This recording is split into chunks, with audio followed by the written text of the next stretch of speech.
В Уфе стартовал новый сезон Башкирской хоккейной лиги. Торжественная церемония открытия состоялась в Ледовом дворце Уфа-Арена. В ней приняли участие замглавы Минспорта Эльза Карамурзина, президент БХЛ Денис Назаров и вице-президент БХЛ Антон Матрёнин. В этом сезоне число команд увеличилось до 6. Организаторам удалось объединить госаппарат, бизнес и общественные организации. Так, свои сборные команды представили Башкирская генерирующая компания, Транснефть Урал, Башкирская электросетевая компания, Башкирские теплораспределительные сети, Госсобрание Республики и Управление Федеральной службы исполнения наказаний по Башкортостану. Безусловно, еще не все знают о Башкирской хоккейной лиге.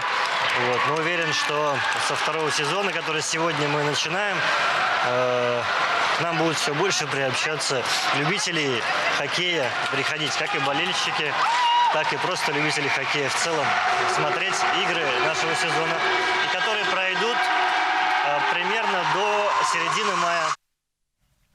Все команды до начала сезона тренировались несколько месяцев под руководством опытных тренеров. В сборных есть как игроки-любители, так и спортсмены.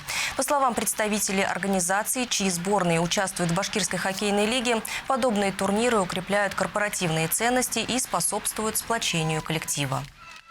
Башкирская хоккейная лига на сегодняшний день у нас является одним из самых ярких проектов нашей республики, направленный на развитие любительского хоккея, направленный на развитие любительского и массового спорта Башкортостана.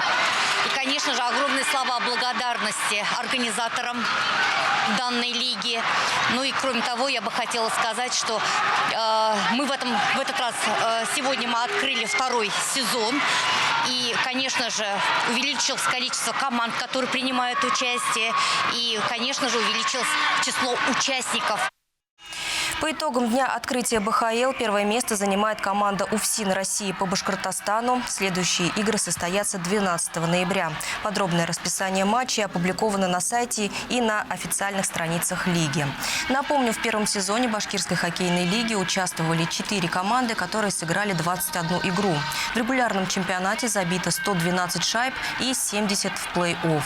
Титульным партнером лиги выступает группа компаний «Аструм». Официальные партнеры – это строительные компании «Альсема Групп» и «Дон Аэропроект Строй». Информационные партнеры БХЛ, телеканал РБК Уфа и медиагруппа «Виртуоз».